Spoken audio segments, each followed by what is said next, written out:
What up? What up? Welcome to another episode of Water for the Thirsty, where it's the word simply, the word refreshing. We here with this system and program of Bible study to kind of help those people who participate and those who we come in contact with come and better be able to rightly divide the word of God for themselves to advance personal devotion and Bible study and I guess grow relationships in the same vein. With us tonight, of course, we have Jerome, Sharika, and Courtney. We expect a few others to join us in a little bit. That's where we are for right now. Oh, I opened the wrong thing over here. Just give me a second.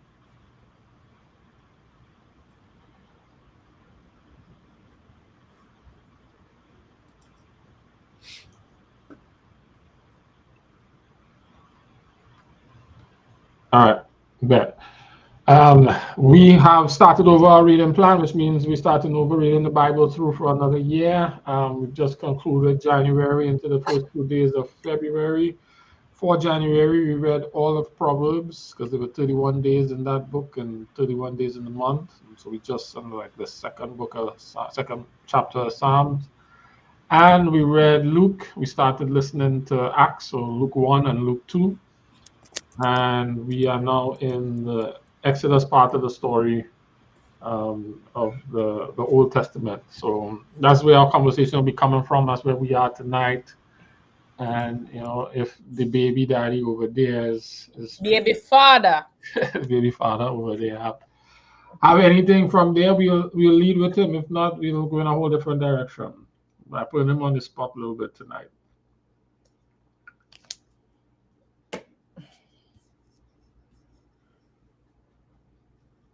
All right. Um, hmm. Guess I had something that was kind of uh chewing on because we were doing Luke and now we're doing Acts. Those that's a combo. And one of the I want to say that's one part, but then I know we're also doing Exodus. So I was just like, let me see what's going on in Exodus, where I think one of the themes was um, sin and idolatry. Mm, So as I was just kind of just cruising the web, I think there was something I stumbled upon, and the quote goes, uh, "Idolatry isn't just one of many sins; it's the one great sin that all others come from." So again, it was just something to for me just trying to chew on overall, and just looking at idolatry isn't an issue, it's the issue, if you want to say. Like I know we spend a lot of time with that, dealing in especially in Exodus, with the children of Israel. And I would say it's like God is it's not trying to be a part of any hierarchy. So it's like, sometimes I think there's this paradigm where we think no other gods before me. Like, we're supposed to put God in first place, but it's like the thought of it's like there's no other places. So that was just something that I was thinking of, mm, like, because the word before me, as in ahead of me, um, versus I there should be no other gods in my presence. period. Hmm. So Interesting. yeah, I was about to say, I partly agree. I partly agree. But I'm gonna let the bishop go first. I feel like there being no other gods, period, is a denial that there are other gods. And I don't know if I believe that. So I think there are other lowercase g gods. We've seen them pop up multiple times. And so, like, you shall have no other gods before me, in my opinion, was like, I acknowledge there are other ones out there. I'm just reigning supreme right here. Yeah. I'm with Sharika there. The way that God seems to dole out authority and allow people to operate within their authority, and expects people who are subject to the authority to respect the authority, I feel like there is that before is intentional as opposed to none other. However, that before is a safeguard against, bringing them up to the same level, right? Because if you have one that's on the top, then his will trump all of those, and then it will truly be him, because anything that they are saying is not going to be measured up against this. So in a way, it does create that none other if he's number one. But I think there's also the acknowledgement that there are things, forces, principles, I would, lowercase gods, as Sharika would point out, that may have their place, their value. In fact, Elohim is that the one that we call God, the one that is translates into English God, is a plural term that refers to all the heavenly beings, including the one true God. So essentially, the statement is, "Thou shalt have no other Elohim above me," acknowledging that there's legitimately other Elohim or beings that would be referred to as Elohim. But Yahweh is the Elohim above all other Elohims. It's like King of Kings and Lord of Lords. As an acknowledgement that there are others, but I am their God. I am the one above them. And so, yeah. Okay. But that's Jared 3:3. Yeah, that's Jared 3:3. Okay. But I am 100% with you that if you had to classify or use something to describe what sin is, I would say sin is essentially idolatry. Idolatry is sin. Right. And you'd hard pressed to find any sin that doesn't start with idolatry, or that if the definition of if God's standard is "Thou shalt have no other God before me," the first commandment, then you'll notice that anything that happens that challenges his authority is then sin, which then makes idolatry the sin, or sin, the issue, from which all others stem. And so they are all symptoms of the same issue, which is idolatry. Yeah, so I'm gonna affirm that and chew on that with you. Yeah, because there was like there's some other, I guess, smaller questions, where it's like, what other false gods are you allowing on the throne in your life? Like, what do you sacrifice for? What makes you mad? What do you worry about? Whose applause do you long for?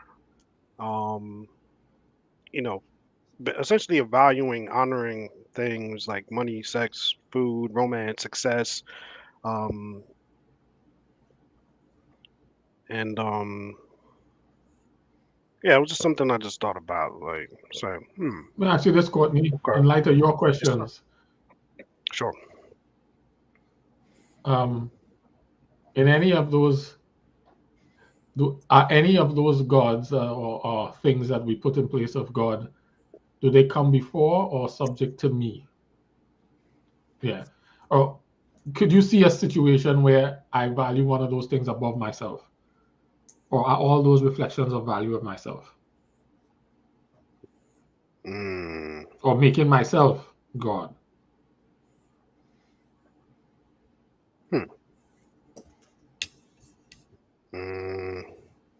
And you think of an instance where, no, this is not about me. I am subjecting me to this thing, and this thing is my God. Right. Yeah, Yeah. go ahead. I'll allow you to see if there's anything. Oh no, I'm just I'm mulling it over too. Like, okay. Jerry, can you think of Mm, anything like that? Yes, sir. I do have a slightly different view on the whole God thing because, in my mind, since the one true God is the only one who can give authority, then there are no other gods. Because everything else is created, everything else relies on some sort of authority that He gives to it. Otherwise, it can't have authority. It could cease to exist, and He can stop it from existing at a whim, right?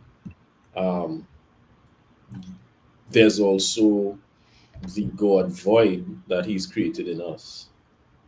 And what we try to do is fill that void with what we might consider God: pride, self, sex, money, anything. But none of those things actually fill the void because only God can fill it. And that's why you see people um,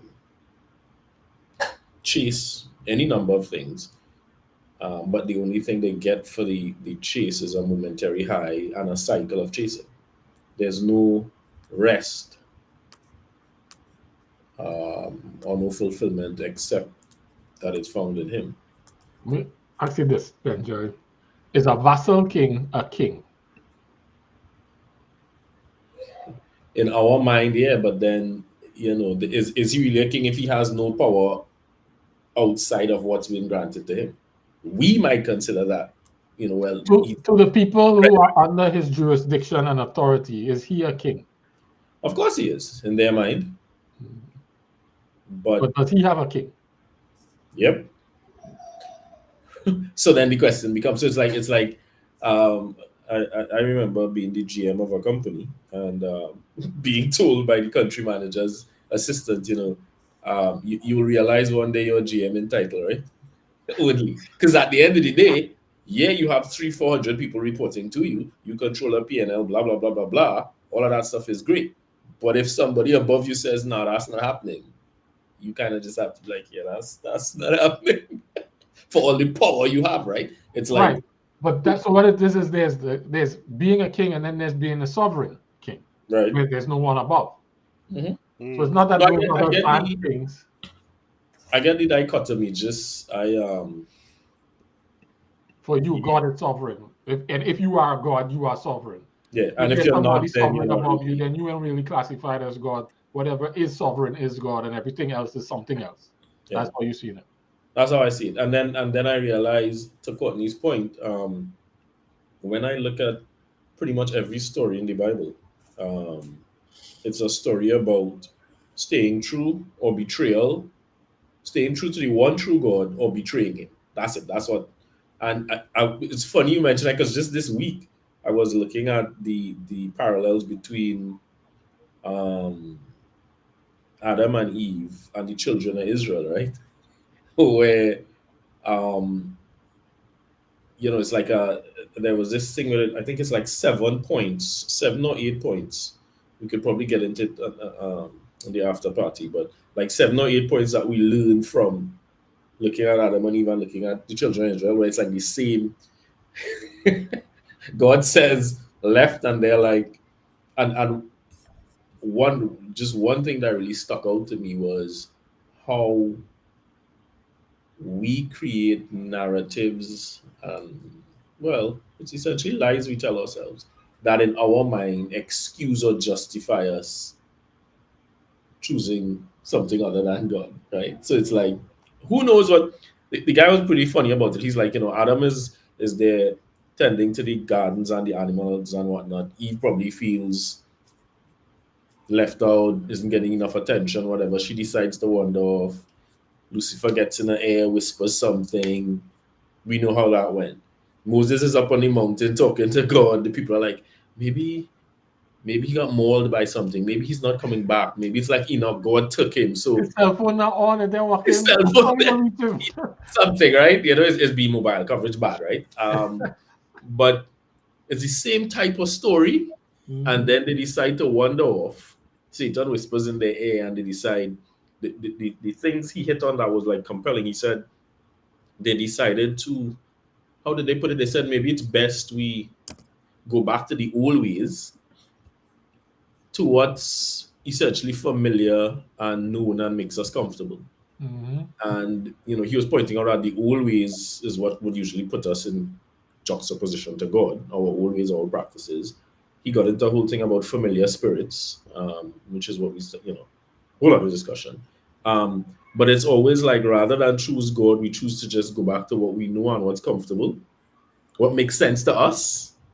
And then that's where, effectively that is the committing of idolatry, right? Because we're putting what is easy, sensible, reasonable to us above the will of the sovereign God, and it never ends well for us, right? Mm-hmm. So what do you, in light of that, Joy, what do you make of 1 Corinthians 10:13 and Hebrews 4:15?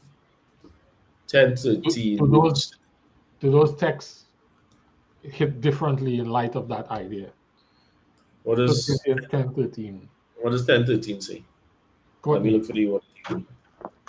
Oh yeah, Courtney Z. Yes, sir. All right. All right. So First Corinthians chapter 10, verse 13. You said was the first one. Yeah. Okay.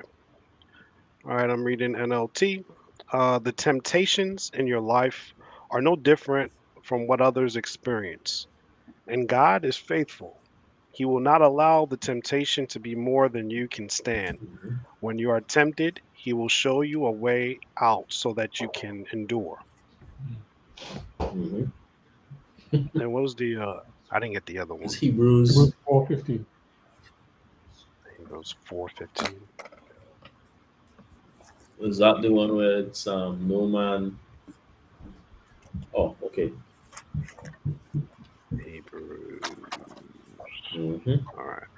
All right. Hebrews chapter 4, verse 15 reads, "This high priest of ours understands our weaknesses, for he faced all of the same testings we do, yet he did not sin." Yeah. It actually, it does, I guess, concretize things, because when I look at particularly Jesus in the Garden of Gethsemane, he was like, I really don't want to do this. There must be another way. I want to do something else. I want an easier path. And I don't remember the scriptural reference now. It says, no man sins unless he's first led away by his own lust. Mm-hmm. That's And in then James. so it's like, there's what I know I want to do. I ain't really feeling you. And that is, so it's more about submission, right? I'm being honest with God and saying, look, I really don't want to do this, but nevertheless, not my will, yours, right? And I think the challenge for us is like, how, I don't want to use the word broken, but how broken do we have to become to really decide not what I want, not what I'm feeling, not what makes sense? Because it's tough. Tell me more about what you mean by broken. I thought I had an answer to that question, but I'm not sure what you mean by broken. It is. Well, sorry, not an answer, a response. I think we all have to come to a place where we are humble enough to choose to surrender to Him and not what we want. Mm. And sometimes I think what God has to do is let us get what we want enough that we, you hear people say you get sick and tired of being sick and tired. It's like Solomon, right? Not everybody is going to be, what was it, the prophet who confronted David? Nathan? Nathan, right? Not everybody's going to be a Nathan. Some people are going to insist on being Solomon. They have to get a whole lot of everything they want, and then they be like, yeah, dude, your will, not mine. Now, that is not his prescribed or preferred path, but I think sometimes it's like, oh, you really want this thing? Enter children of Israel, like 40 years of getting what you want. For two, it was like what, 1.2 million people who left Israelites. That's the estimated number, because we don't know. There were 600 men who could fight in the war. Let's just say 1.2 million, right? Hmm. And for only two of that original bunch, two, that's like, and all the rest of them was just their kids, right? Because they kept getting what they wanted, and yeah. So I would agree that for a lot of us, we have to learn the hard way. But I would argue that even with those people,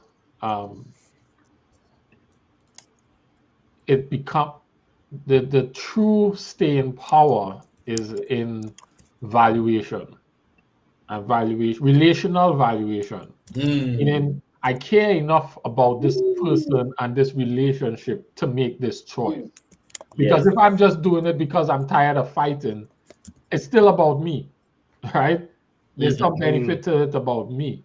Whereas, just thinking about the marriage relationship, I don't do that because that will make her unhappy. Which goes back to what we started with, that it's about idolatry. Because if you aren't, you're not going to do something because you care about someone else enough not to do it. But if all you see is yourself, you could care less. You'll just keep. And you'll only make those adjustments because it benefits you in some way. Yeah. And until and unless you make it about someone else, then I love that. How do you put it? It's a relational Valuation. valuation. That Yeah. yeah. Well, thanks for the takeaway. No, but it makes perfect sense, because I mean, it's like if Sharika and I are arguing about something, or Sharika's like, bro, don't do this, don't do that, whatever, and I keep doing it, there must come a point in time where I'm like, nah, that's my girl. I'm not gonna, because I know I would rather lose out on doing something than lose out on having a relationship with her. That's when it becomes, how much do I value this relationship? Right? That's when that becomes the transient thing, which is why when we get judged at the end of our lives, all our actions will demonstrate, did we value this relationship or not? Yep. Which is also why how we get saved out of sin and idolatry is valuation. Appreciation for the sacrifice that was made for us. This guy comes and makes a sacrifice for us. Yep. Do I value it enough to submit to the lordship of Christ? And that becomes a question. And it's really that simple. Everything else is, is Let on me top of that. let Do me I ask you a value it enough? question with that then, because when you see people who are, and I don't even want to say struggling, but there are people who seem to be like hell bent on a particular path, or even argue or justify it. It's really because they haven't come to the right valuation of the relationship. And I'm not even just talking about relationship with God, right? It could be your friend, it could be a spouse, whatever the case. What is that where probably the dusting off your feet thing comes from? Because there's you can't outlove somebody's character, and you can't outwin their past, right? So if this is who they Jesus are, he does that for me, so I'd say it can be done, and we can do it too if he could do it, because he outloved my character. yes, sovereign, but so if he does it, I could do it too, because that's his expectation. that's a genuine question, though. Do you think that is something that we can? Absolutely, because that's what he says. John 13:34-35. A new command I give you, that you should love one another as I have loved you. Right? It's not just love your neighbor as yourself, it's love your neighbor as I have loved you. Model what I have done for you and others. That's how the whole world will know that you are my disciples, that you have loved one to another, the one that I demonstrated for you. What is that? Does that? So the next question, I'm sorry if I'm derailing this, right? But this has got the next question is, okay, but does loving them as Christ would love them mean continued access to injury or any number of things? Because I'll ask you, do you get continued access to him? At what point does he cut off his access to you? Bruh. At what point? Can I throw a wrench in there real quick? Throw it in. Yeah, man. I also see that the word of God says in Ephesians, right, that the husbands are supposed to love their wives just as Christ loved the church and gave himself up. 5. Ephesians 5. Okay. Chapter 5, verse 25. Yeah, you opening the whole can of worms now, thanks. I mean, hey, I'm just trying to walk the path, and I'm just trying to say, Jared, when you my take dad all that in, this is deep. At my wedding, right? He what? He quoted that at my wedding. Oh, you did. It's like, the wives have it easy. They just have to submit, assuming the husband is loving them as Christ loved love the church and give himself for it. So he's like, if you're hungry, you got $5 and there's one meal to be bought. You know who gets to eat and who's not, right? Right. It's like, really, bro? Yeah. That's what you're gonna do me? Yes. Flesh of my flesh. All of that. That's what you're gonna. Okay. That is you, because and that's the other thing about this whole relationship thing, right? Mm. Eve is Adam, or at least is a part of Adam. Like that's not a separate being. Yeah. That's a being that come out of him, like literally, like he gets divided up. Yep. So there's a question in the chat from Batman, Batman of DC. What if my evaluation of a relationship is skewed? Meaning continual communication doesn't mean that my relationship is extra solid. Well, that's a good question. Because again, there's some people who I think even we all know people who their view on a relation, they're so focused on themselves. Relationships or anything else in their life only makes sense or viewed as necessary or relevant if it's furthering something for them. So if they can't see how they're getting something from it, it's like, well, why am I? No. And then it's like, well, in a situation like that, how do you outlove that? I don't know. That person needs to change by the grace of God. I don't know that. I've never struggled with that question because of John 13, 34 and 35. Right? It says, a new command I give you, that you should love one another as I have loved you. So then the question now becomes not what is my view of relationships, but what is my understanding of what, based on my experience of what he is doing, has done, and continues to do for me. Gotcha. That now becomes what I use to measure relationships. And then when I look at this and I see the covenant that he made with those people and how he managed that relationship with them, that then kind of answers my question. It almost redefines my concept of relationship and unskews it. Yeah. Because I'm not bringing my concept of relationship to the experience. I'm now changing my understanding of relationship from my experience with him. Yeah. And then imposing that on everything and pushing that back on everything else. Because it's funny, if I don't do that, then I'm technically guilty of the same thing I'm complaining about, because now I'm using my view and how I see things above. It becomes even, the more you process it and the more you see how it all fits together, and it's a real simple thing. Do I care enough about dude? Do I care enough? Yep.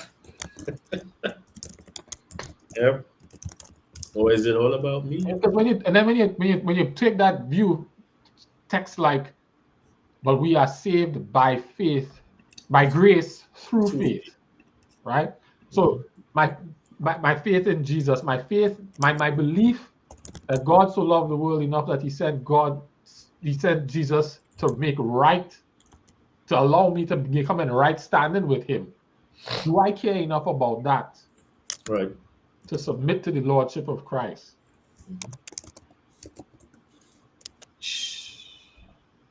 That's why, they said there was something I was looking at with Tim Ross in the basement, and he was talking about whatever bad habits or whatever we have, and we all tend to make the same mistake of the guy in the Bible, where you get rid of a spirit, you get the place clean, swept everything, and the spirit comes back, tacks back, as we like to say, and realizes, wait, now this joint is empty. So he brings a whole, and he said, it's like we're trying to get rid of something and we don't fill the void with the relationship. He said, if you focus on the relationship, the value of the relationship, building the relationship, it's not about I need to keep myself from doing something. It's like you said, I value this more. We call it value-based theology. And he said that's the only thing that brings change. Because if it's just about, well, I'm going to try to be so self-disciplined and whatever. No, don't work. He said those cold mornings when you don't want to get up and go to the gym, when it's minus 20 out, it's valuing your health more than being cold. That is going to... Here's the thing, though, Jerry. Right? I'm agreeing with you 100%, and I'm gonna get to Batman's question, but affirming what you're saying and building on it. This is not a concept that's foreign to us, and the beauty of what God has done is that He has designed us to live in a system where we get to live that every day in other spaces. True. Just by virtue of being in a loving, significant other relationship, you get to practice that. Yep. You get to live that. If you have the benefit or the privilege, I would say, of giving birth to children, Yep. that almost comes instinctively, right? Yep. You need to figure out how to do that, and then you have that same expectation of your children. And then all of us who manage to make it here already have that dynamic going on with our parents, right? And as flawed and broken as it is, that brokenness reveals to us what ideal could be or should be, because we like, this not working. Like this, Yep. this ain't gonna work. How should this look, right? And so it's not a concept that's foreign to us or difficult for us, because we have expectations of others in that space, in that exact same space, and we have to live in that space all the time anyway. And so I think that's even the beauty of it. Like, he's like, dude, you know this already. Yeah. You know that value thing already. The question is, has what I've done enough that you will value this? And then the next thing is, he don't just come and show up and say, hey guys, I've done this for you, and he puts on a big screen. Now what are you going to do? He says, you know what? I'm going to do it for these 12 and tell these 12, go tell everybody else. So now that they have to interact, now they're going to hear from people who they know, who like them, and that's his method of this is what he did for me, this is what he could do for you, and if you get to know him, you can have that experience, and then you end up like Sharika, right? It was like, I don't know what they're talking about. And then she gets to live that and goes, oh, I probably didn't want to ask for that this way, but I better understand what they was talking about now. Yeah. Right? Wow. And it's like, it's a demonstration, because you realize two people betrayed Jesus, but it wasn't about what he did, it was about how they responded to what he did. So he forgave them both. He treated them equally. One decided, nah, man, I need to, yeah. One became the rock, one fell down and got his old intestines busted open on the One rock. should I go and take a nap? Yeah. You should have wait a day. Yeah. He became hopeless. Let's read this quote from Batman here. Exactly. This would make me ask, if my life is surrounded by crap and disappointment, why would I value that relationship from someone who I believe should change it? That's a good question. Ooh-wee. That's a good question. And I think before I contribute, let me see what you guys think, because I was about to jump in. I want to hear what the bishop jump got to right say. in. Go ahead, Courtney. I want to hear Sharika. Bishop? You shouldn't. Why did I just know? Well, Sharika, you know one of the things I like about you? You don't disappoint. What? You don't disappoint. I mean, like, you're asking me what I should do. I shouldn't value it. Like, that logically doesn't make any sense, right? Like, I also think that Christianity lacks so much logic. It's illogical, because there's no ROI in Christianity. But I should say that there's no guaranteed ROI. Yeah. But Yes, Batman. Yes, Batman. Yeah. I mean, on some real stuff though, the only thing you could do is bet on yourself in that case. To be like, all right, well, if all relationships are bad, I can look at it this way. I can say they're all going to be bad. I'm just going to stop playing. Or I'm going to bet on one and see if this one sticks. And I think if you truly believe in God, not if God truly exists, but if you truly believe in God, I think it'll stick. And it won't always stick, right? And so I think there's also this idea that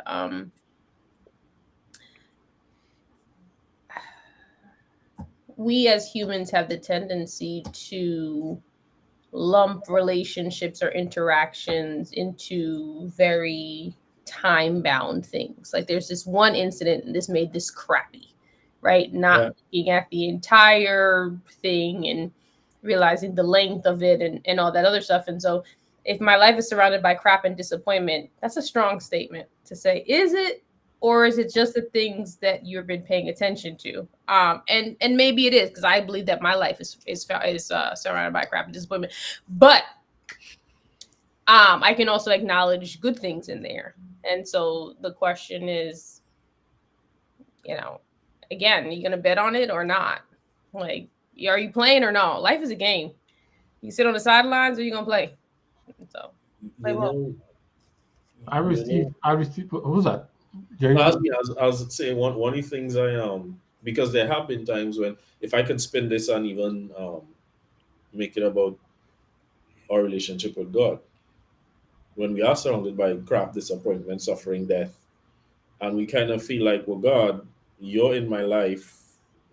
Some of this stuff either isn't supposed to happen, or I'm supposed to have the strength to deal with it, right? And you feel like neither is true. And I've been in some situations where I would just take a long drive and I'd have it out with God. And he'd let me have it out with him. And then I would actually see, like sometimes he would lead me to pray and fast. And the circumstance doesn't change, but I do. And in me changing, it actually helps me value. I hate saying things like this because then I feel like once I say it, he's going to put me back in some crap. But but it's interesting that it's like, in me changing, I come to value the relationship and intimacy with him even more than if he had just changed the circumstance. Let me ask you this. If your father was the richest man in the world, Jerry, Yep. would you have the expectation that when you grew to be a man that he would fix everything for you? He would just lay it on. Well, he would teach me how to do it, but then he would just lay it on thick. I ain't even trying to be an Audi. I'm looking at that color, and that's what I'm looking at. What? Because you balling out of control, and I'm no, bro. Like that's an unfair question. I'm gonna tell you that because if my daddy rich, my name is Sharika. I'm rich. I ain't gonna hold you, right? I'm not saying no, but the question is more about your expectation. Oh, I expect again. This is my relationship with my daddy. Me and my daddy talk about this all the time. I check my daddy account. What we doing, right? But what I'm simply saying is, it all depends on your upbringing, right? Your expectations come from your upbringing, and so that's why I tell you guys, organized religion is the worst thing to introduce to man. But if you're brought up to believe that your father owes you riches, then you will grow to believe that your father owes you riches. As opposed to, your dad working with you and helping you become a person who can be rich. You're just going to sit there and be like, I saw something on the news where this kid, the parents buy him a 5 Series BMW, brand new 5 Series. For his 18th birthday. He drives it off a bridge. Well, puts a stone on it, sends it off a bridge because he really wanted that convertible Benz. It's like, dude, how? I think it goes deeper than that. I think it's not just your father teaching you. It's a matter of this money comes and goes. Like, I think that's some of the richest people in the world that we admire. They're not afraid to be broke. They're not afraid to be rich. It comes and goes. Been broke several times, even, right? Been broke. Like I tell people, once you've been rich, you can do it again. If you've been broke, you can do it again, right? Like it's all about cracking the code. And so if you're brought up to believe, like I tell people all the time, save money, don't make money, right? Then money comes and goes. Times come hard, they go bad, but it's all about the ride. Yeah. And so we don't teach enough that money comes and goes. And I'm using money in this instance, and when I say is this good comes and goes. All right. Everything there's a season. So what I'm hearing is for some people, and I think it's more hearing in the question, is that the value of the relationship is its benefit to me. Why would I value a relationship from someone I believe should change it? Like the only reason I'm coming to God is because He has the power to fix my circumstance. I'm not interested in who He is. I'm not interested in journeying with Him. I'm not interested in that Bob Marley love, you know. But that's where you start, though. We all start there. Yeah, I agree. I'm not saying we don't. Oh, I'm not saying that's not a valid point. Yeah. I'm talking about what we were talking about is that will get you started, but where you ultimately want to end up is evaluation because this is not going to keep you. So no, I'm not going to. Well, But that changes in that relationship dynamic, father, children. Now, if you make it between partners, like even more intimate, y'all coming together from two different walks of life, then I think that kind of changes a little bit too. I think it'll keep you. I think it just won't be real. And only you, Yeah. only you decide what's real. Like, it's what I mean. People don't like when I say it's between you and whoever you serve, right? Whatever God you report to, that's between you and them. I can't tell you from the outside that there are leaks in the house, right? So, and also we all have experiences where people turn a blind eye to relationship issues, or is she going to keep her, or whatever you want to define it as. But from the outside, it's being kept, right? So yeah, to keep you, it will until it needs to. Like, and nobody can judge that. See? Also, it'll keep you because it's still beneficial to Correct. one of the parties involved. Correct. Either that or it's comfortable. Because I don't know if benefits always comfort, right? Like there are people out there who refuse to walk out of the fear of pain or more pain, right? Well, so benefits not always comfortable. It could be fear, it could be whatever it is, but your steady state is more bad or good. Better the devil you know than the devil you don't know. Well, this was the problem with the children of Israel, right? Where it's like they just crossed the Red Sea, all these miracles and stuff. They're hungry for all of half an hour, and it's like, it was best we go back to Egypt. Not like they were in slavery getting their asses for 400 years, right? Now it's like, it was best because the pain of uncertainty to them was greater than the pain of chains on their back, right? No. And that they were promised better. And I am now. I get you, but half an hour without seeing the better, and it's like. Hey, listen, let me tell you something. Tell you something real quick. You promising me milk and honey, and I feel parched and hungry. This ain't what I signed up for. But what we will say about them, which I realized in this reading, even though they were complaining, every time Moses like, I bet tomorrow morning wake up and do what you got, they got up and did it. Right? Like they got up and collected. They moved when he said move. They had some level of, I can complain and still be faithful. They were complaining, but still did it. It wasn't that they didn't think God could. They just wanted to complain, and they had all right to do that. We out here, there's millions of us, it's stank. There's all kinds of stuff. Well, I don't even like this person next to me. Now I'm stuck with him. At least I have my own house. There's all family, yo. No, he's not. Don't do that. All family. All kinfolk ain't kinfolk. Let me tell you something. I don't like. You're not started her, right? It's like I don't like this chick. I don't like this chick. I don't like this dude. I fought them last week, and I was in my house. Now I'm next to them. Now we stuck. Now I gotta share a piece of bread with them. Now I gotta go out here and do. But I'm gonna go get the bread though, because they're still in the bed, and I don't think we pay attention to the fact they still in bed with Christ, and they can be upset, but still get up every morning and collect their notes. Batman dropped a gem there, boy. Boom. That's how I live every day. Every day. I think this is the dynamic that you even see with David with some of his prayers, right? That man can complain. And then he ends it by saying, effectively, but I'll rejoice when they said to me, right. Let's go to the house of the Lord, right? But he starts off that's the relational dynamic, right? Yep. Where I feel comfortable enough to express what I'm thinking, what I'm feeling, but my value of the relationship still keeps me from getting out of bed, as Sharika's illustration points out. Yeah. And the children of Israel, regardless of their complaints, were still in the bed. For the most part. Any way you look at it, at any given point, they could have done. They could have stopped. They could have roamed. They could have done whatever they. So No, they brought somebody else. They brought somebody else in the bed. They stayed in the bed, but they also stayed in brought the bed. somebody else in. Nobody said and therein anything lies the against. problem. Nobody said anything against an occasional threesome. They said we throwing this one in here. It is what. Oh No, wait, no, hold God on. was- God My was other particular. partner doesn't like it. They were Hold not on. having a threesome. Hold They on. were, You know what? they were screwing next to. No, next they to. weren't. No, You they know what weren't. it was? No, they You know what weren't. it was? I'm gonna tell you why it was a threesome. No way. It was a threesome. It wasn't a threesome because God wasn't participating. right. He was like, "What are you all doing? And why was I dead?" Okay, Right. y'all don't have enough heathen friends like I do that people walk into threesome that they didn't sign up for, right? Because one person is aware that everybody's present, and I'm not hiding this from you.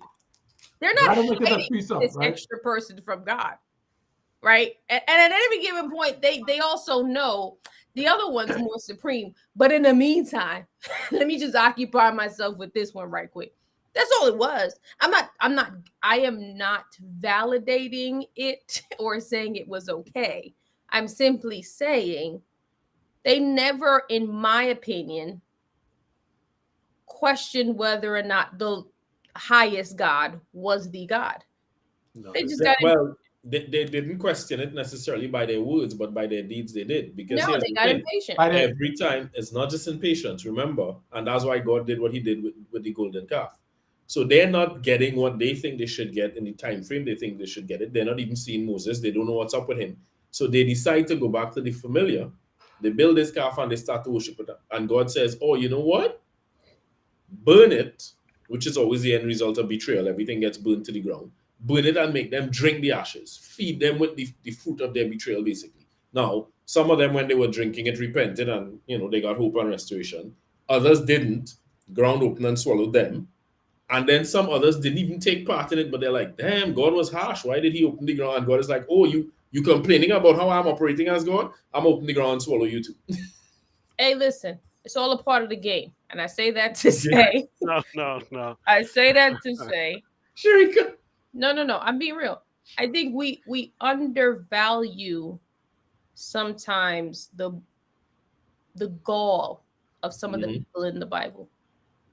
The unmitigated goal. Right? No, because like again, save money, don't make money. And I'm using that to say there are times where some of these characters in the Bible, they test God and put him to the limit, right? And it's like, because I deserve this, I want this is what it is, that I know who you are.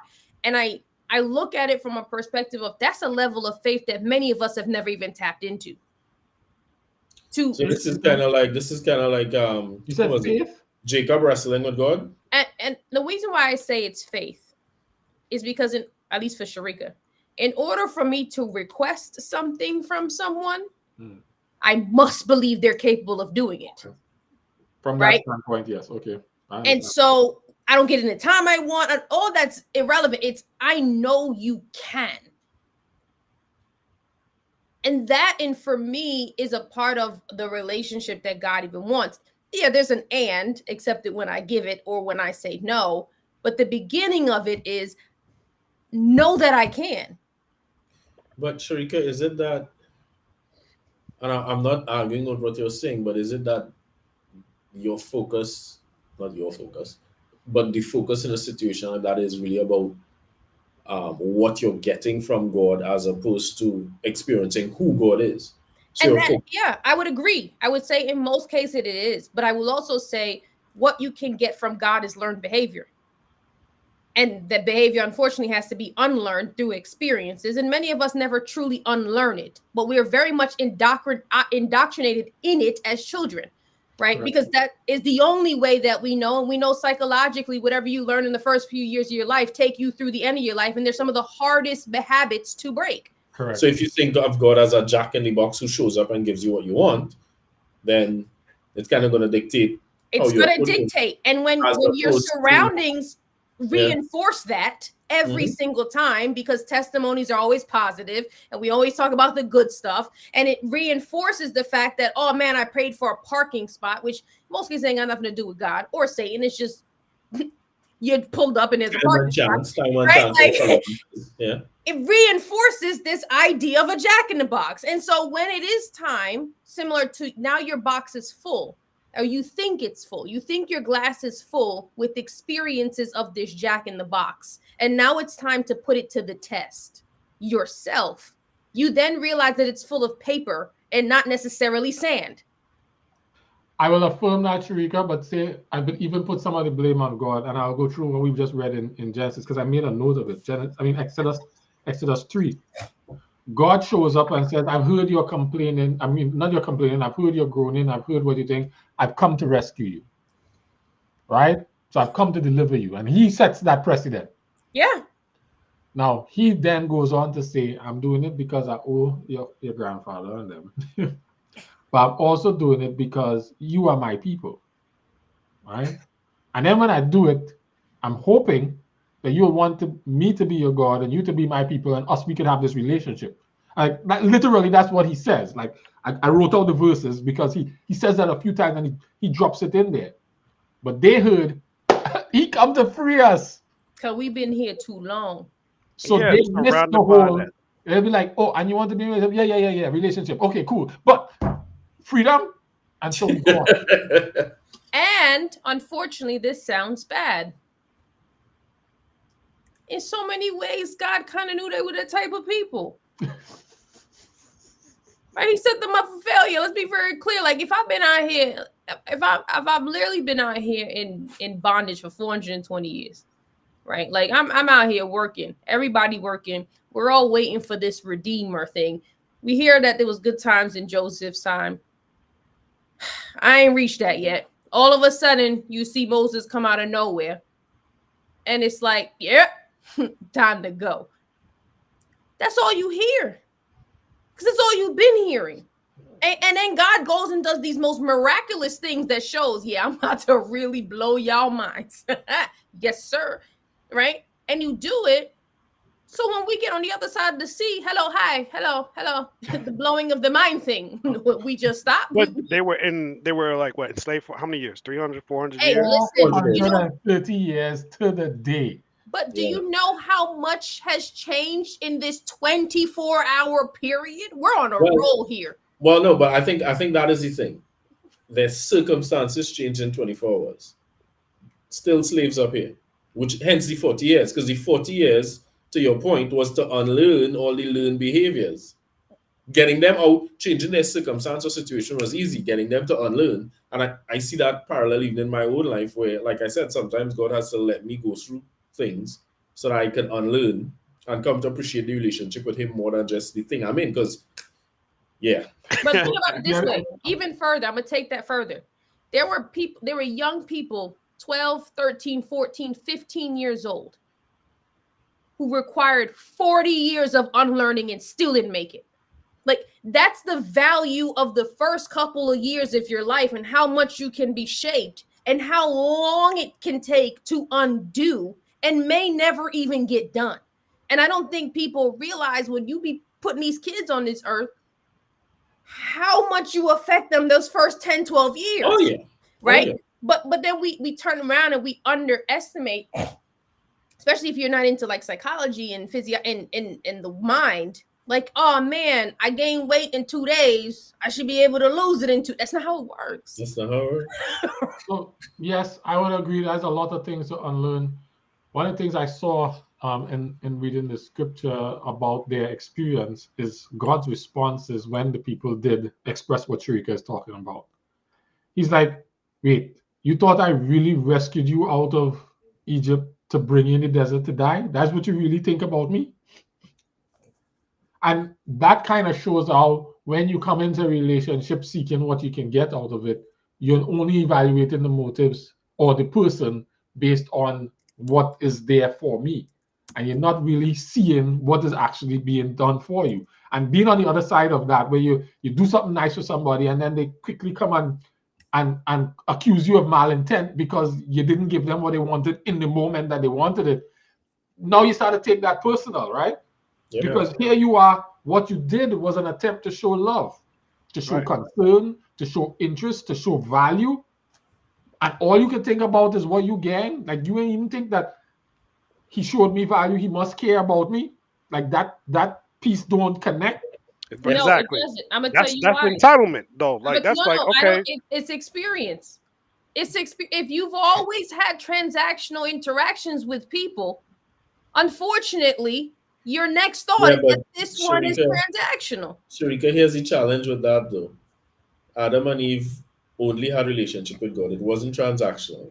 They go off, they do dirt, and when God asks them, yo, what's up with that? Their response to God is, Adam says, well, God, the woman you gave me. Eve is like the serpent you put here.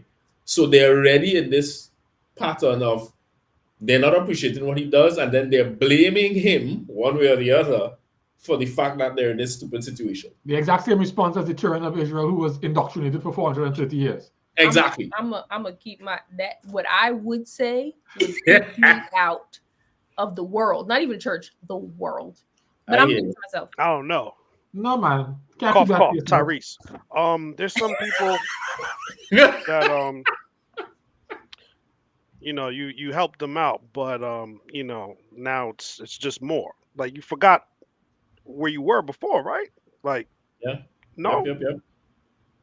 Yeah, but I'm sure you guys have met those people who count your money for you. So they're gonna look at, they don't know what Sharika's situation actually is, right? They just see nice house, nice whip. And they'll be like, yo, Sharika, let me hold something. And she'll be like, okay, here's $400. And literally they're gonna sit there and be like, all that money she making and all I'm getting is $400. Right. And we do that the same thing. Dance for me is what I really want you to hear say. You know what I mean? But like it's just She's just saying.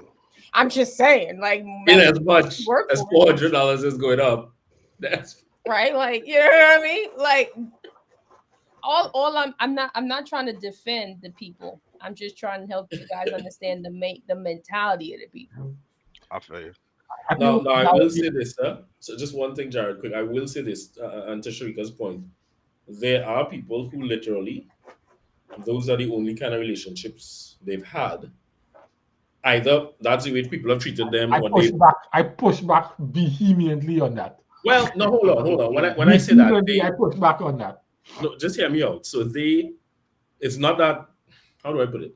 They curate relationships like that, or they treat relationships like that because that's the type of relationship they feel safe in. So if it's transactional, I'm safe because it's not really, intimate and emotional, and that I can just, this is how I. So even if people aren't necessarily treating them like that, that's how they will respond to people, because that makes them feel safe. I will contend, sure, that is a result of them being on the other side of that and being disappointed and then not wanting to feel that anymore.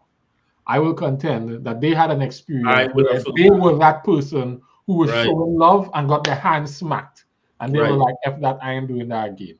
I got you. I like that. Which would then suggest that they understand this dynamic. Yeah. And they have this kind of or at least had that expectation at one point or another. So they know what this thing is like. Does that make it being on one side or the other of it? Does that make it more what is the word I'm looking for? Almost more frustrating though in dealing with them, because you know that they know, they have some understanding of the dynamic.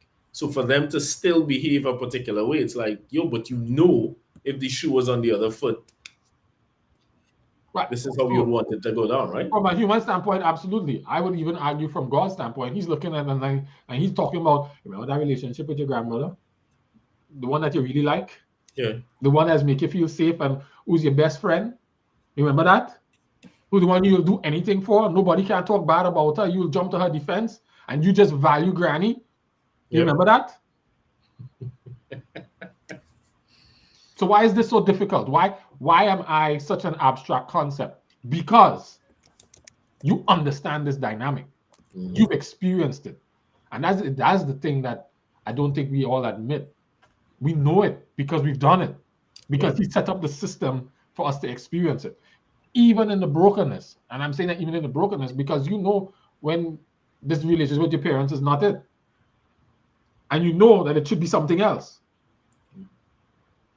And because you have that expectation. You have that expectation that your parents will hear you, see you, think about you, and that you want to be in relationship with them. These are deep down learning, and maybe you have to go to a therapist for the light to click on, but you knew it was there. Like, you know what I'm saying? Mhm. So yeah, the truth is, I think I'm gonna go back to Batman's statement here. If I'm rich, I'm rich. My kids are recipients. I guess Batman is a father. If I haven't heard from you in a while, don't let the first thing you call about be needing something. You see that? When you become a parent and you see that, parents are saying, yeah, I'll help you. Yes, I'm willing to help you. Yes, I have lots of money and I want to help you. But more than helping you, I want to know what's going on with you. I don't want to just be the guy that you call when you want something. I want to do life with you. Yep. And that's exactly where God was coming from with these people. He's like, I want to do life with you. Just to go back to your point, though, Jared, you're saying that you think if we have people in our lives like that, with enough love and support, it can lead them to change. So I'll say it this way. Mhm. My mother was a teacher in some rough places, right? And she used to be real rough on certain students. But you know what them certain students used to see out of her roughness? Her care and concern. And them students who she gave the most licks was the one who used to come back and invite her to her wedding and talk about how she was their favorite teacher. Wow. I will say this also, because my dad used to work in a juvenile home. And a lot of these times, a lot of these children have seen what or think what love looks like. And unfortunately, it's the mimicking of the bad and then the fulfillment of the good that happens. Right. So, like, to your point, I know people who feel like if somebody doesn't hit me, they don't love me. That's interesting. So, you have to kind of hit them. And I'm not saying Physically, but yeah. verbally, whatever, you have to hit them. They have to experience how your hit is a little different than the other hit. It looks the same, but the experience is different for them to then value who you are, right? And that was kind of what my dad was experiencing. Like, yeah, the tough, to your point, Jared, the tough love, the carrying on, they only respond to anger. They only respond to loud noises. And then it's like, oh wow, the intent of that is not the same. The delivery resembled the one that wasn't positive, but I'm now realizing that they're slightly different. Right. And then over time, at least with these kids, what you'll see is you don't need to keep yelling anymore. Right. Right. They now realize, oh, I was just trying to meet you where you were, but I ain't gonna keep meeting you where you were with that all the time. Right. I'll affirm that and take it a step further. Why you think people or a lot of people are drawn to gangs? It's a family. Yep. It's a Because family. Even with the hitting, right? Because they what is it they call it, the initiation, where they have to It's a family like, they don't pummel have. you. They seem caring. Oh, yeah, they feel like they belong. Yeah. People care about them, even in the brokenness of that demonstration. I mean, And they become loyal to no that. different than fraternities. They're Correct. like that. It's the same idea. Churches too. People don't come to church for the message. No, I mean, you go for the fellowship. You go for that belonging, and that's why people get so hurt at church, because that's why they came, and then they don't get it in the way that they thought, and so that's why they, the message is bonus. My statement is off based on Jerome though. Like I'm looking at it from the other side of the giver. Is it not love? The recipient doesn't look at it as love if it's somehow have limits. Like, oh, it doesn't have the endurance. Like there's a point where if I push too far, if I make too many mistakes, then you're gonna change. Instead of looking at it as, oh man, I did push too far, to a point it's like, oh well, it's not really love, because it's like they want to feel like no matter what they do or don't do, this is solid. Like you're not gonna remove your presence. You're not gonna remove your blessing, or whatever you want to call it. It's In like in that situation. your love for me means no consequence. No, That's what they. no, it's not that. It's we in this till death do us part. Yes, we will fight. Yes, there'll be consequences. Yes, there'll be days I have to sleep on the couch. But you ain't going and file for divorce. Right. No, what I'm saying is that in the context of like a marriage relationship, yeah, but there may even be friends of yours who think, nah, Jared is always going to be there for me, support me no matter what Jared is. And it's like, no, fam. Right. Don't matter how many times they stole from you, how many times they uh did whatever to you, said whatever about your mother, or whatever kind of like vile, over the top thing. It's just like, what, they always going to give me forgiveness, and we going to be good. Like, I don't know if unless people. it's not real, if it's not like on that level. That's what I'm trying to say. Like, I think there's a couple things that could be at play. One, you're right. I feel entitlement to just everything because I think I just need it. Two, there's a perspective of I don't even realize I'm hurting you because I'm so used to receiving that way that my whole life I've been trained to receive this way, and this is what I think it should be, right? Or three, another one that comes up every so often is how you experience love, right? Like some people may be trying intently to try to meet where you're at. And until people are emotionally mature enough to be like, oh, wow, it's not that you're not trying. We're just speaking two very different languages at the moment, right? And the way you're expressing that, I'm not receiving it and it's causing me anger. So I think all three of those are at play. The only way, in my opinion, Courtney, that you be able to uncover which one it is, there's a level of vulnerability on both sides of the fence, right? So like if you're on the receiving end of what you feel is entitlement, at some point you're going to have to talk to that friend, not about like, yo, why you keep asking me for stuff, but a deeper of what that's really making you feel, because your first statement is just a symptom of the larger problem, right? And I think in so many ways, we are looking to God, and we'll have God in so many ways looking at us like, yo, you keep asking me for these symptoms. I don't really know can you be vulnerable enough to tell me what your real problem is? And then we can talk about how we can fix it. Right. But we just can't. I'm not saying you can't give up on people. I'm simply saying in the absence of that deeper level of vulnerability, you might not be teaching them a lesson. You might just be, in so many ways, enforcing what they already know. It's like you're enabling them, right? Not necessarily enabling them. You might be confirming that everybody's going to leave me. You might be confirming that you might be enabling them, but you also might be confirming that nobody really understands me. Nobody really needs me. Right. Like you don't know what you're confirming. Right.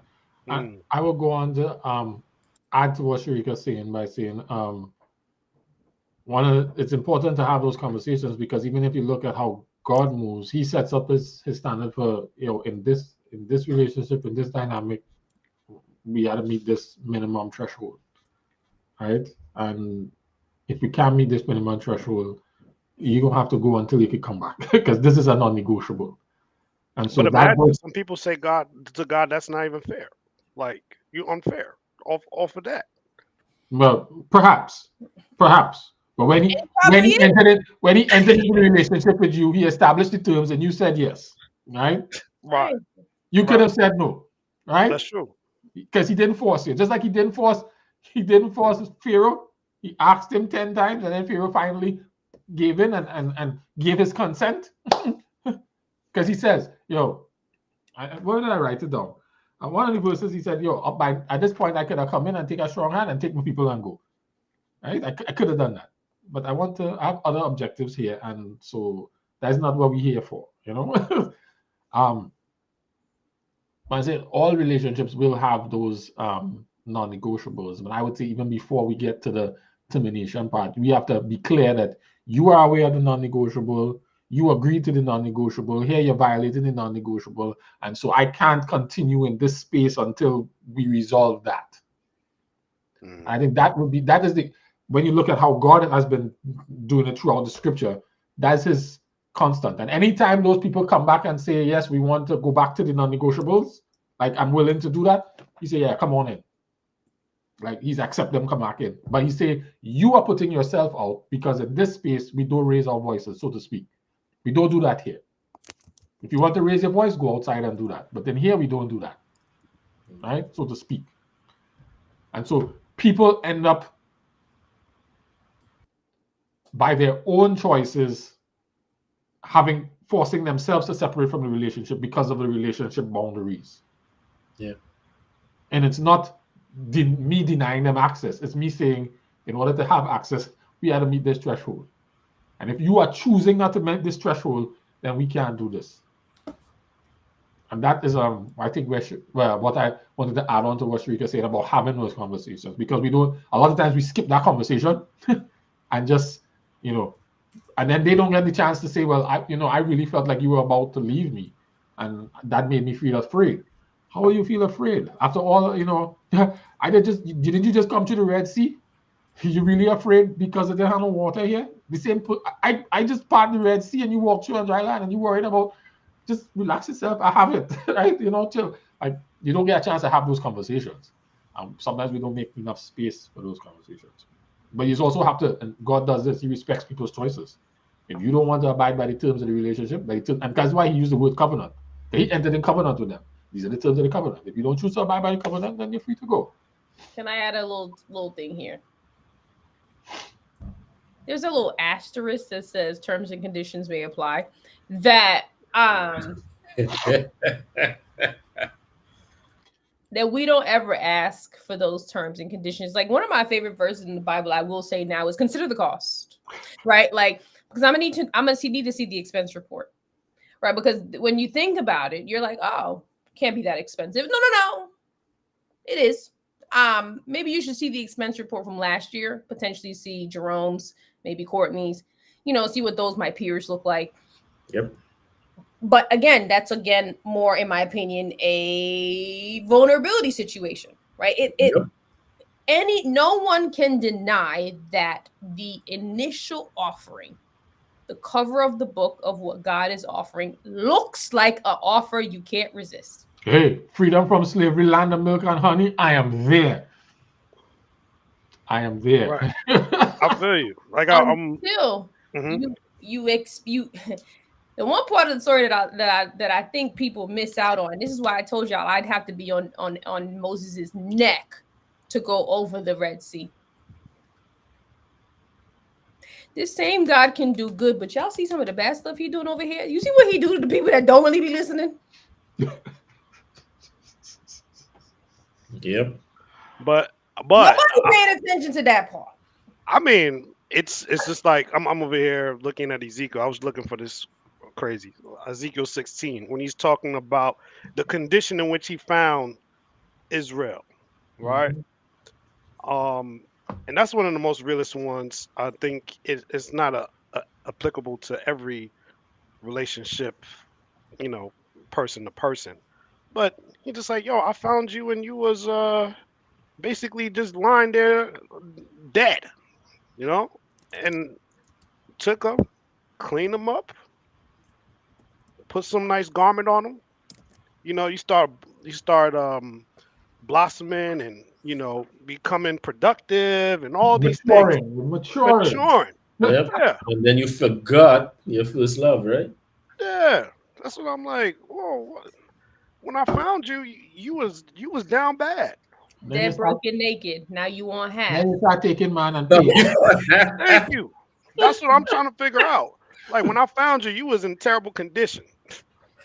Oh man. And this is what you get. This is the thing. This is what you get. And not even just get, right. Yeah. It's like who was it that God told to go marry a prostitute to prove a point to them? Hosea. Yeah. Hosea, the man who got the shortest end of the stick Stick every ever. single time. Yep. Man And has to pay literally for his that's own that's wife. His own wife. She's already mine legally.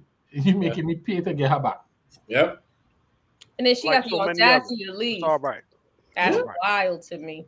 Which is us, right? That's what I'm saying. That's what I'm saying. And you know what? When people read Hosea's story, people just go, "Oh my gosh, how can he do that?" That's what we do to God day in, day out. And that's why I said it's not a stretch of imagination, because we can recognize that when we watch, how did they say up here, our shows, the Young and Restless. Mm. We talk bad about Victor all the time, right? But we could see in that dynamic with him and Nikki, what we understand to be right and what we understand to be wrong. We understand it. Yep. Somehow like it to- will get applied to our relationship with God. My wrinkle in it is for humans, person to person, in any relationship. There's only one God. We don't have that same kind of patience, and even God got frustrated numerous times. Yeah. Why do I'm not just talking about y'all in particular, just throwing it out there. Why do some people, figure that you're supposed to be like God and just have this unwavering You know why? patience and Why not? It You was- know why, Courtney? what's that? Because you come out your mouth and say, "I am a Christian." That is why.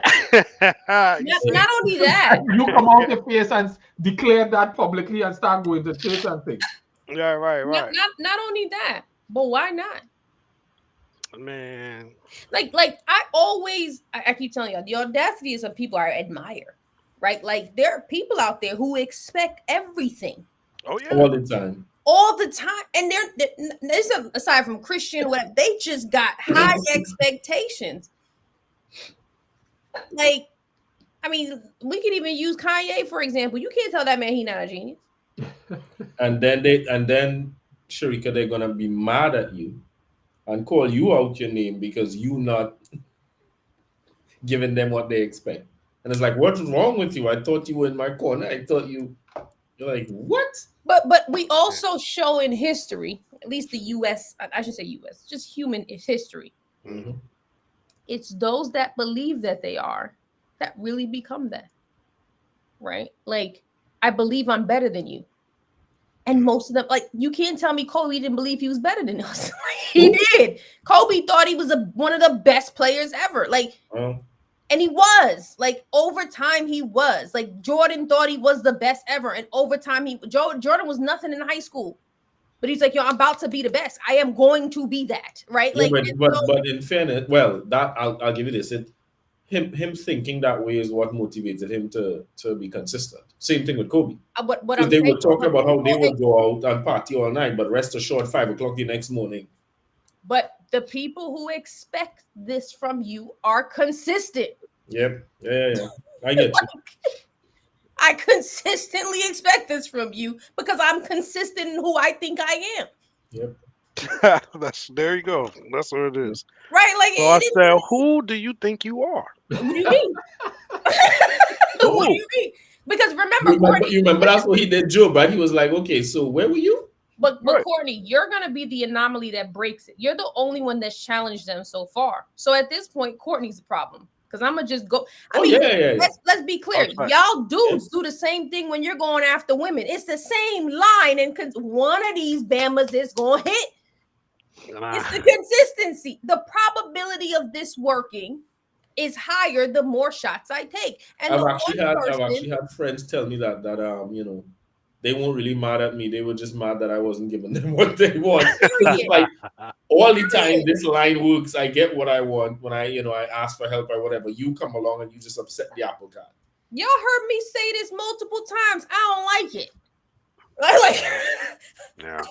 I don't like it. Because I like what I like. Right? Like, it's not too far-fetched. Get this comment in from Batman. God was doing all of this off a promise he made to their great-great-grandfathers. They're just ungrateful, unknowledgeable recipients. God knew and spelled out on the mount what was going to happen for the next 40 years. The problem is that a promise is comfort to a fool, and they found comfort in it. Well, that's what happened. That's what happened. I don't think they were ungrateful. I think they were expecting.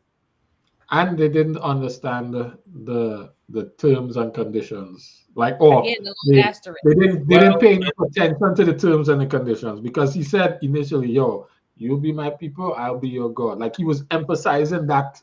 He was emphasizing the relationship is way, I'm doing this so we could be in this relationship. And you get to choose, do you want to do it or not? They're like, yeah, you did this for us, we'll be in it. But then they were really in the, you did this for us, and so we in it for that. I don't even think that's it. It's one of those, hey, listen, I'm kind of in this relationship because my mama in this relationship, and my mama was in this relationship, and my mama's mama was in this relationship, so count me in. And they all talk about how good it was and how much they get from it. Exactly. So I'm in. Count me in. God does. Back into, I'm in the relationship for me. I'm not in the relationship because I really care about you. I don't know you to care about you. Exactly. Wow. That doesn't mean I don't care. Ooh, I don't know. Sharika, that right there. I don't know you. Hey, but there's some people that will do things that you don't know about, though. Yeah, I just want to get what I get. Yo, if that mama, that grandmama, she might be sacrificing some hours of sleep. She out here talking to the Lord. There's these things that they're probably doing. They telling you about this part of it, but they probably putting in time. They probably putting in time in that relationship, like correct. Which is why they've seen all the benefits, right? Right. No. So it's not just oh he just did this for me, but how many of those people are, I'm not saying it's the only way, but you spending that time again, a wee hours of the morning, you up praying. You might be actually you fasting in many ways, as in a demonstration as you're praying. You're giving things up. Maybe you don't broadcast that all the time, but I mean that is a part of the relational part of it as well that maybe some people don't even consider. Like I have to give something up, or I'm willing to. Not that I have to per se, but I want to. The point of a relationship is to relate, right? Yeah. It's not about being transactional. So the minute you're in a relationship and in your mind it's just about what you can get when you can get, it's not really a relationship you're in. This is like going to the ATM. I'm withdrawing. It's not a loving relationship. It is a transactional relationship. It's a transactional relationship, but it's not right. And if the relationships that are designed to be a loving relationship, you're not treating it as such, you'll lose it, right? If you define it as a loving relationship, now your whole expectations around the dynamics of relationship change. Right. But it's funny that if you look at Israel, their expectations were around what they should get, but not what they should give. It was transactional. It wasn't loving. Both ways, right? It was transactional for them. It wasn't loving. How are we defining? Well, how are we defining a transaction? Because I think after love, there's transaction in love. Yes, but the relationship is not. So in love, there are transactions. Yes. There will be transactions. There will be give and take. There will be that exchange. But I'm not in the relationship for the transaction. This is more about the motivation and the basis for the relationship. No, I just want to make sure that we were clear to those listening, right? So that my relationship with my barber is a transactional relationship. We might be cool. He might invite me to his house for Christmas, but our relationship is transactional. He cuts my hair, I pay him. Right. The loving relationship is where I'm here about you. I care about you. I'm interested in you. I want to get to know you. I want to spend time with you. I want to do things with you. Because it makes me feel good. No, because I care, and that's the difference. And I think that's the transition. That's the movement towards this agape, because agape is rooted in the perceiving the value of the other and having regard for that. Yeah. So it's not about the benefit to me, it's about my regard for your value. I think we concluded a couple years ago that none of us really love each other. I think we don't. Absolutely. Okay. So we're not. We still defining the idea of what that's supposed to be. I just wanted to reiterate that for those who thought that we actually love each other. We just like each other. No, we ain't doing it. We just like each other. We selfish to all hell. We uncovered that. So if you guys are feeling bad over there listening to us, we don't really love each other. It's fine. But no, I say that I mean in all transparency. I don't think there's anything wrong with having transaction in love as long as you understand why you're there. Yeah. I think transactions only become problematic when that's the basis for when that is the basis for a relationship that should be based on something else. Right. I want Isn't to it ask real quick. amazing though how, you know, the more I reflect on Israel, even Adam and Eve, how it's just the narratives they created to keep treating God, their relationship with God, like it was just transactional. They created all sorts of narratives. And it's like all the time, right? And it wasn't just in the wilderness. I mean, it's like you would see God be very prescriptive, very particular with something, and then they'd be like, no, we think we could do this instead.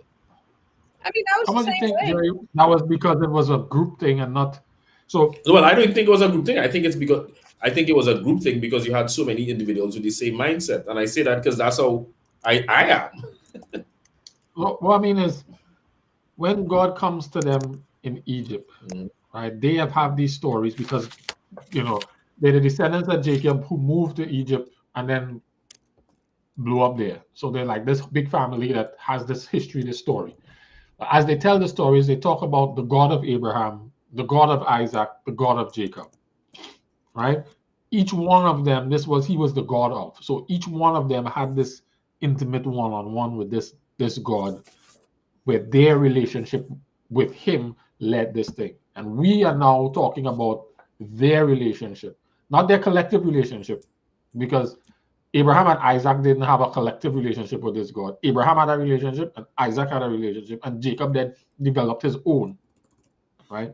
Now they are a community trying to have this communal relationship with this God. And I'm wondering if that creates challenges because it's not as because it's a community.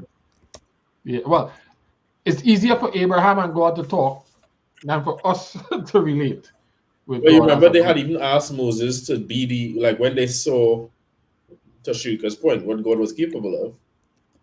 It's like they're like, okay, no, you be the go-between because we ain't trying to.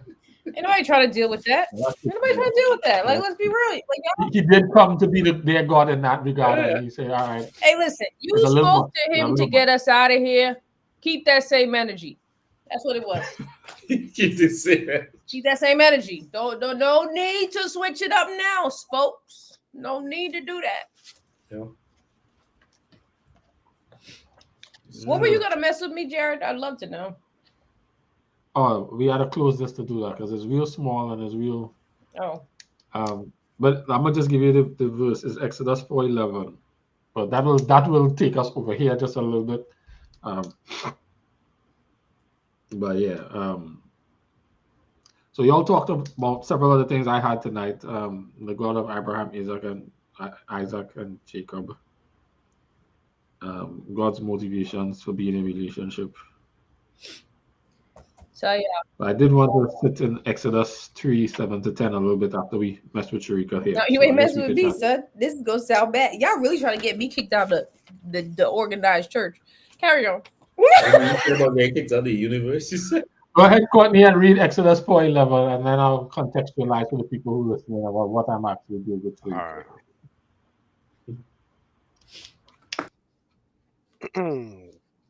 All right, Exodus chapter 4, verse 11.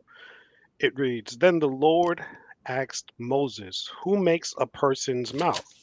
Who decides whether people speak or do not speak? Hear or do not hear? See or do not see? Is it not I, the Lord?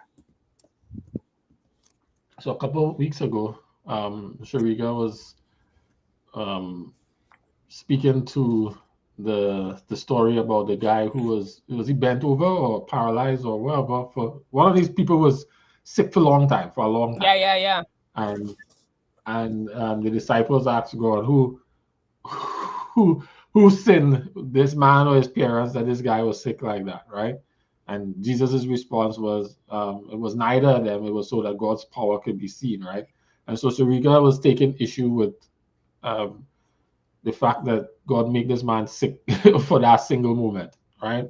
But then when I read how God responded to Moses when he said he can't speak, God is like, well, who does make people? And I didn't read it like that the first couple of times I read it in the past. It was like, who makes people's mouth? Who gives them the power to speak? I didn't realize he also said, who takes away their power to speak? Is it not me? So I was like, whoa. So yeah, he taking credit for all the mute people out there. Like you're mute because I'm vindicated. you mute because I said so. Because I said so. It's not just it's just not just sin in the earth. I just felt like some genetic malfunction. It's me. It's me. All the people who mute, yeah, it's me. And what? And what? Like I had a conversation with Debbie Grant Winter recently. Shout out to her. She's not here today. She's somewhere on the other side of the world somewhere. She's starting to travel more than me, and I don't know how I feel about that. But I said to her, I said, name for me 3 instances in the Bible where Satan actually did what you thought he did, right? And so she got real quiet, and I messed with her. So half the time, God be messing with his own people. Like, y'all don't have to understand that. Like 3/4, 98% of the time, God is messing with his own people. Period. I don't like it, but it is what it is, right? Like, in fact, when Satan show up, all he just be doing is talking and asking questions. He literally just like when he show up in character, like as Satan. Imagine, he be like, yo, I stay beginning the bad rap around here. What this got to do with me? How I get into this? Because God himself be out here messing with his own people. To your point, you remember, again, going back to Adam and Eve. Adam blames it on Eve. Eve blamed it on the serpent, and the serpent was like, bruh, I didn't put myself here. I didn't do this. Like you kicked me out, you set me here, so all I did was ask questions. There was a whole sermon this guy did on that actually years ago, Miles Monroe, talking about how the reason we end up in the wrong place is because we ask the wrong questions. You ask too many questions sometimes. If you ask the right questions, you make completely different decisions. But he was just like giving examples of all the wrong questions we ask. And he was showing how that's what Satan encourages you to do. To your point, ooh, that just hit me, Jared. To your point, Satan asks you questions not about Christ or about your relationship with him, but it's about you. So he did that with Christ. The first thing he says, but you're hungry, right? And you're the son of God, therefore you could do this. Not about your purpose, your alignment to the will of God. And it's like, but you're hungry though. Hey, listen. Yeah, because as we started in the beginning, it's all idolatry. It's all about me. I am God, not you. The reason I was asking that question early on, because I think while your love relationship with someone can be an inspiration for them to change, they really have to make a decision with God that, all right, I'm going to put something else on the throne other than me. And I feel like until and unless they do that, it's like, yeah, until unless they do that, it's kind of like this whole threshold conversation, right? The only meaningful way for that, yeah, but the only meaningful way for them to do that is to come to some valuation of that has to have value for some reason. Yeah. Initially, the value could be I'm tired of fighting, but it has to. There's some value that has to be attached to that. Yeah. So yeah, agreed, 100%. Sharika, the after party though, that God be messing with his people thing. Messing with him. Right out of way to. But it's just interesting, God asked Satan what he's been up to. It's like, I'm chilling, I'm in the east, I'm in the west, I'm in the north, I'm in the south, I'm just chilling. And he says, he volunteers. Have you looked at this dude? In all of you check this dude out? I'm minding my business. And then Satan is like, well, as a matter of fact, I have. I had my eye on him. I ain't really bothering him. I think he's only serving you because. Not only that, like I had my eye on him. I wasn't bothering, but since you mentioned it, can we talk about it though? I was minding my business. I was outside. For years, I had so many. It's not even like Satan brought him up. I was like, no. Yo, let's talk about your man's Job over Yeah. there. Listen, for years, God is the one who supports. I had problems with that, and then I realized I can't remember whose sermon it was, maybe a Darius Daniel sermon or something, and he was talking about representational warfare, and that put a different spin on it. But for me, I was kind of like, oh, so this is be faithful to God, and He's gonna like set you up.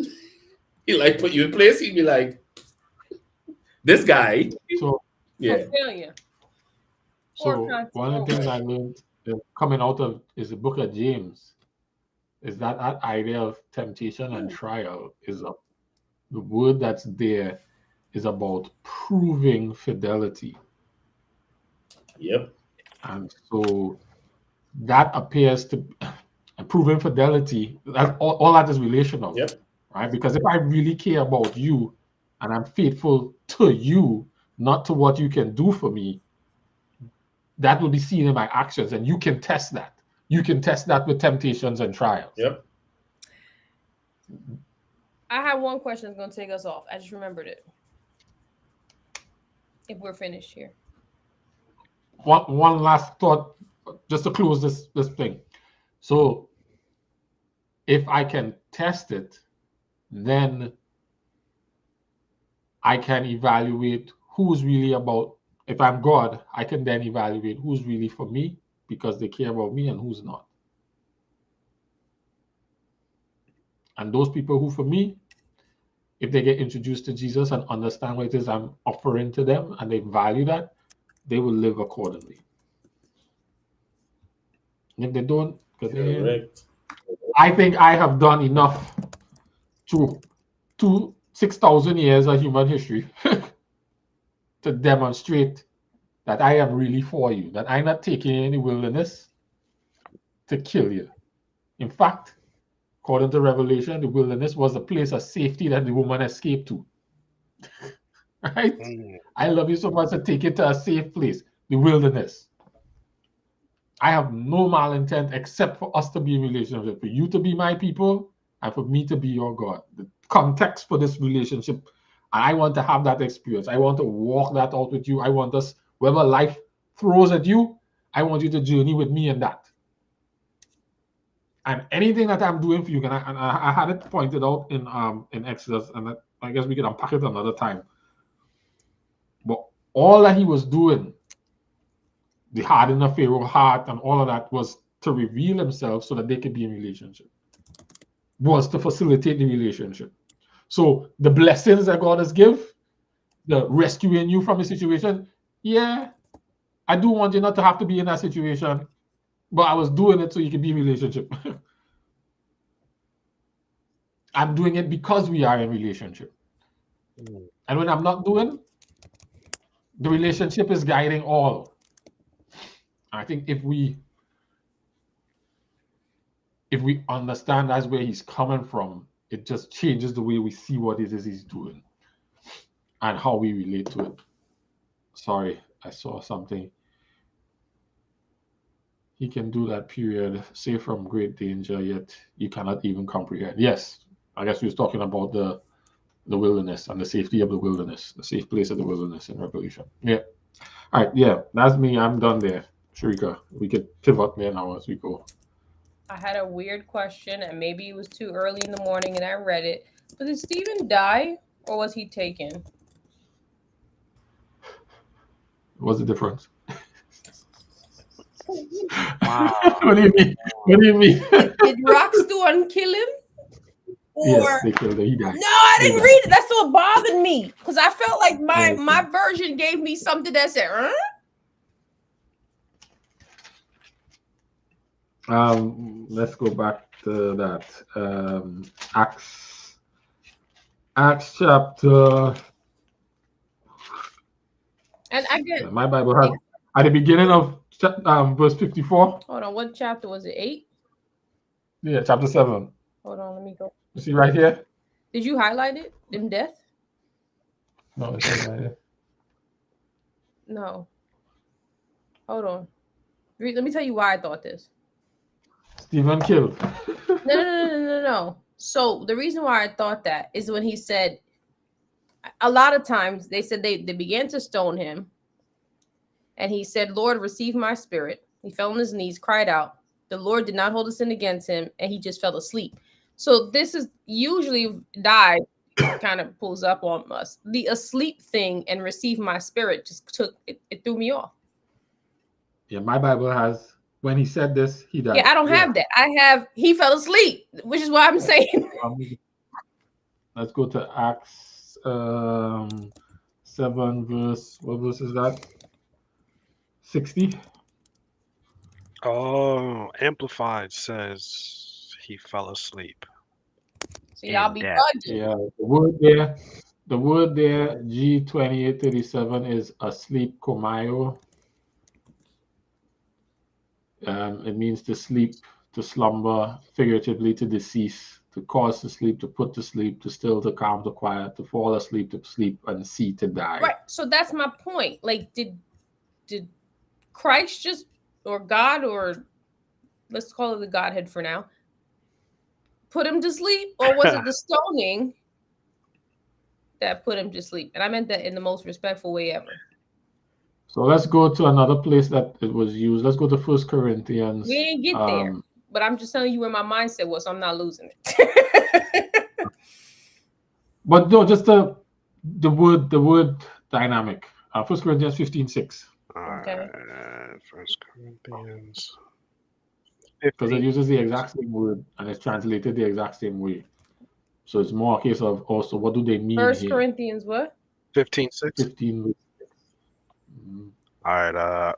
After that, he appeared to more than 500 brothers and sisters at one time, the majority of whom are still alive, but some have fallen asleep. Yeah.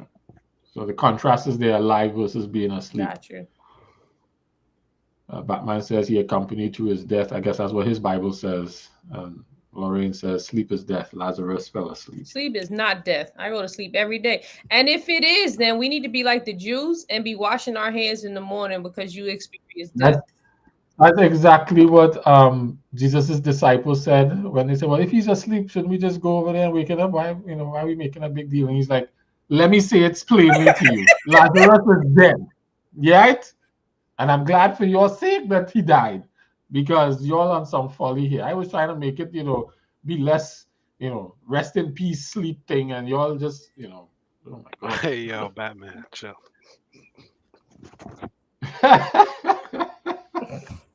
It's not good for the body. Wow. Now y'all are just out of line. Who is this Batman? Who is Bruce? Bruce Wayne. Who is Bruce? The White Knight.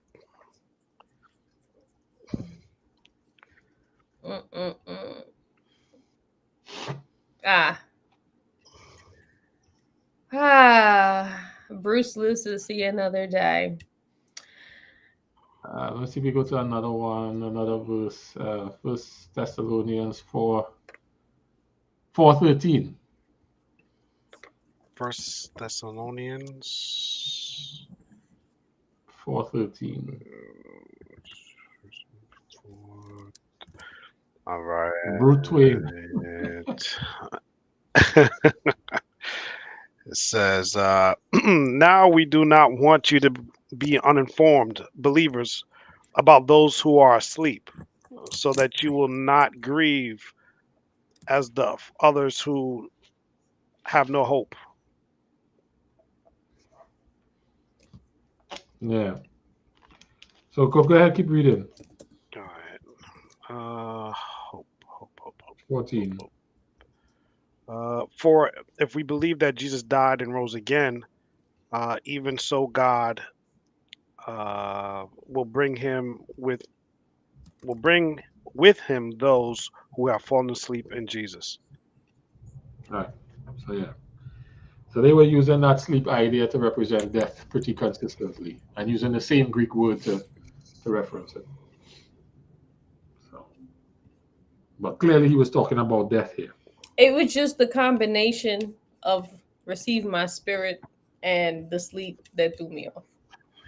Yeah. That's why you have to understand how people talk and language and things. We just people talk like that in rappy. I mean, in rap, like one of the ones I use illustratively the most is when Lecrae makes the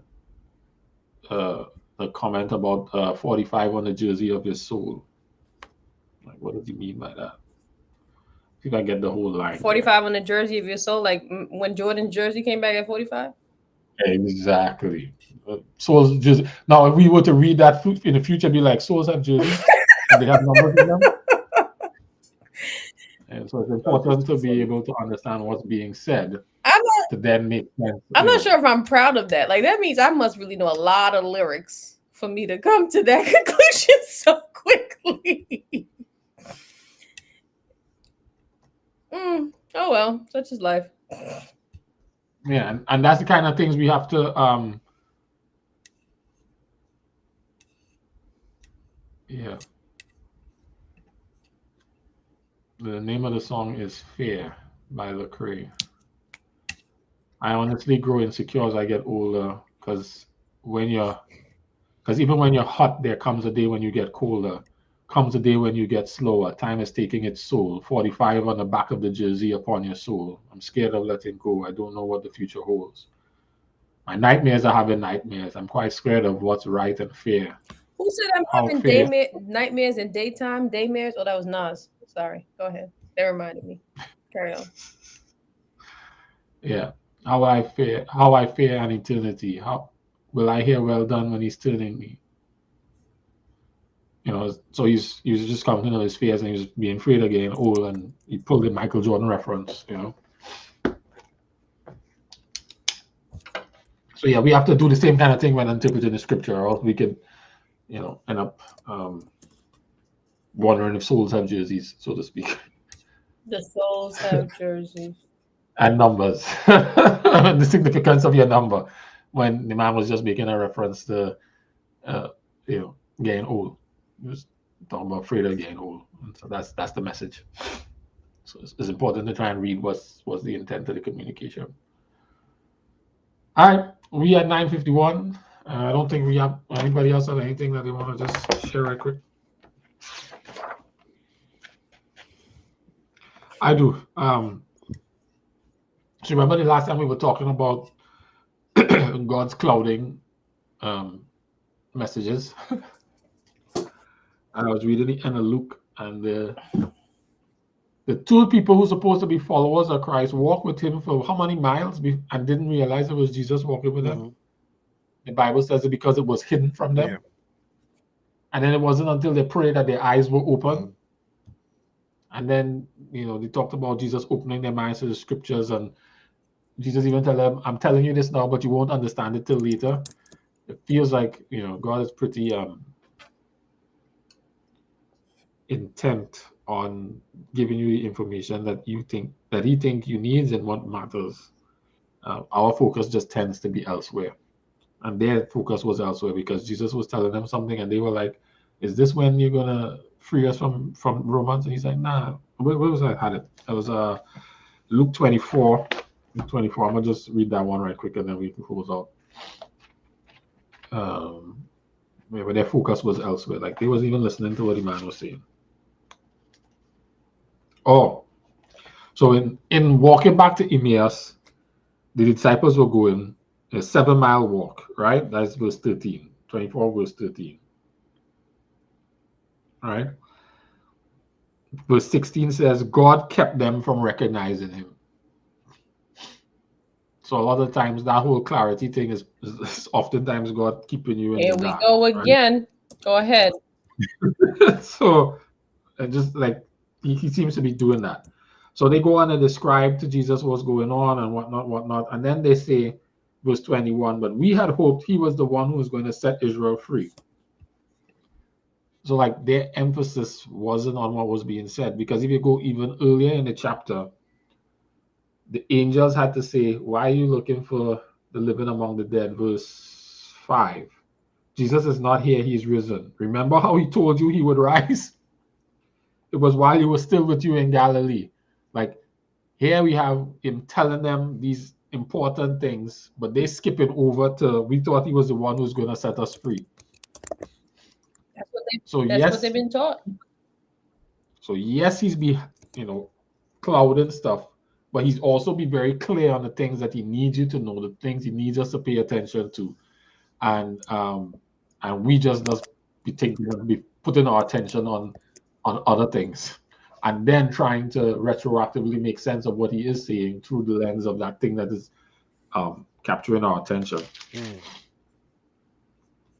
And Jesus tells them in verse 25, how foolish you are. How long will it take you to believe all the things the prophet said?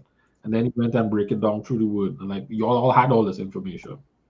Verse 31, their eyes were opened and they recognized him. Then he disappeared.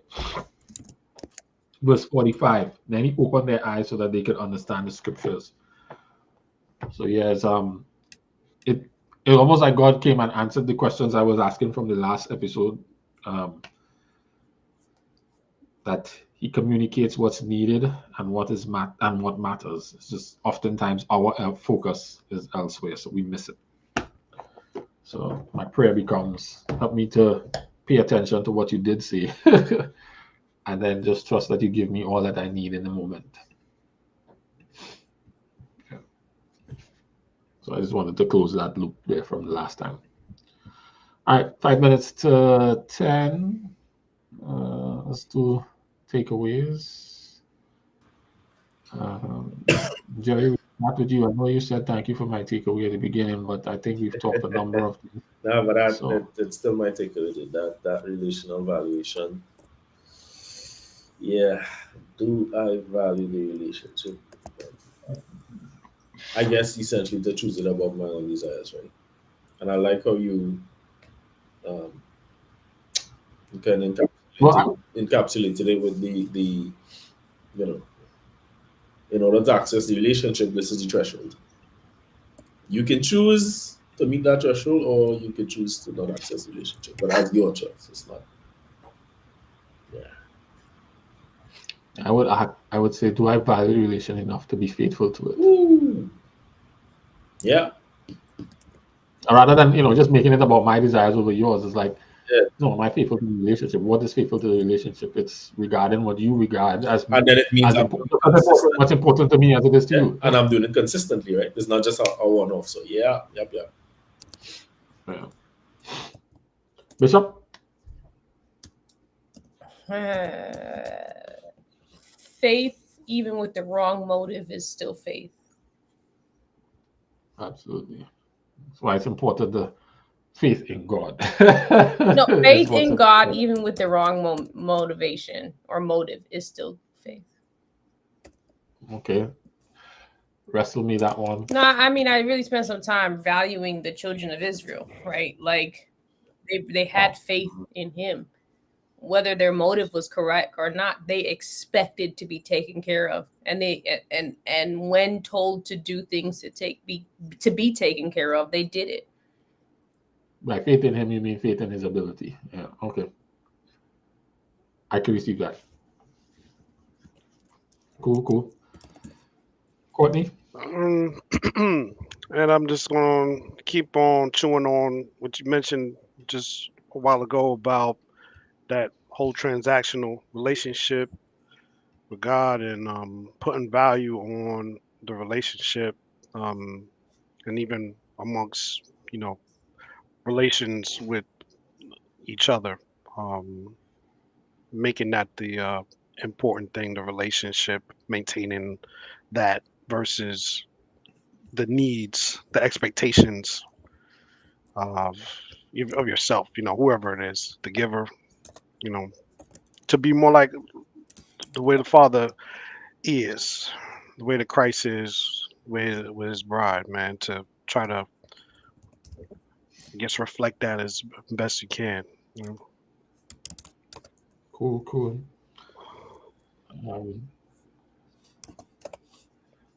I give mine first, but I will follow up by saying that is the hardest thing to do, Jerry, to admit that I don't value this relationship that much. When I realize that that's what the whole issue is, to be able to say, yeah, I don't, not yet. I'm grateful for what you did, and I thank you, but not yet.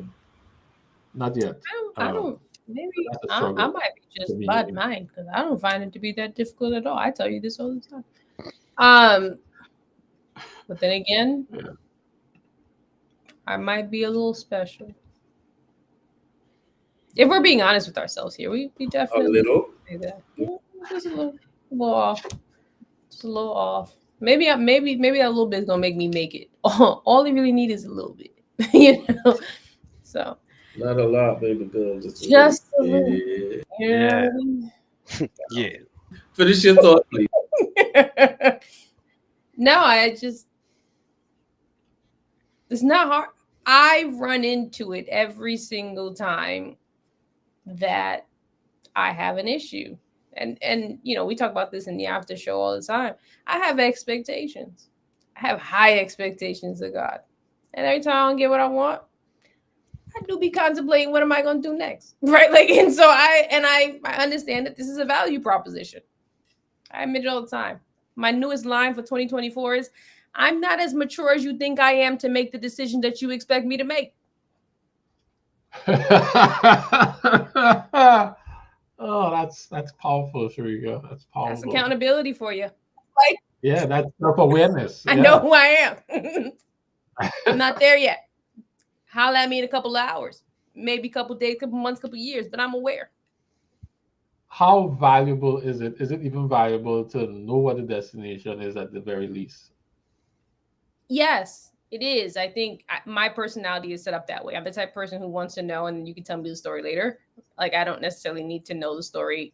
I like when I watch movies, I read the ending before I watch it because I just want to know what happens at the end, right? So it's valuable for some personalities and others it's not. Mm-hmm. Yes, I know people who struggle with knowing that this is where I need to go, but if you know where it is, you need to go. Why do you struggle so hard to get there? Like knowing should help you get there faster, right? No, not really. Nah. It's just as difficult. But again, I'm just not that mature. So I will say this then. I am grateful because I'm agreeing with you.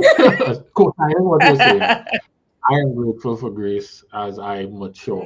Mhm. So that's my takeaway. I'm grateful for grace to mature. Yeah. Because, I guess to whom much is given, much is expected. But yeah. Listen, you ain't got no other soldiers out there? Like, I asked somebody up there, why am I still on the front line? I'm tired. Like Moses, yo, ask somebody else. Pick somebody else to do it. Wow. Somebody else. I can't talk them. So you come at me. Bro, Moses was given a blind. Can I get a blind? Like, come on now.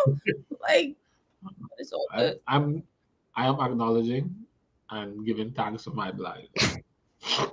Yeah. I mean, we still get up and fight every day. You still choose to fight. I just complain about it. It's fine. I just take plenty licks in my fight. Sometimes I just come in and say, hey, I'm gonna just take the L today. Can we speed this up? Just you know what I did. I know what I did.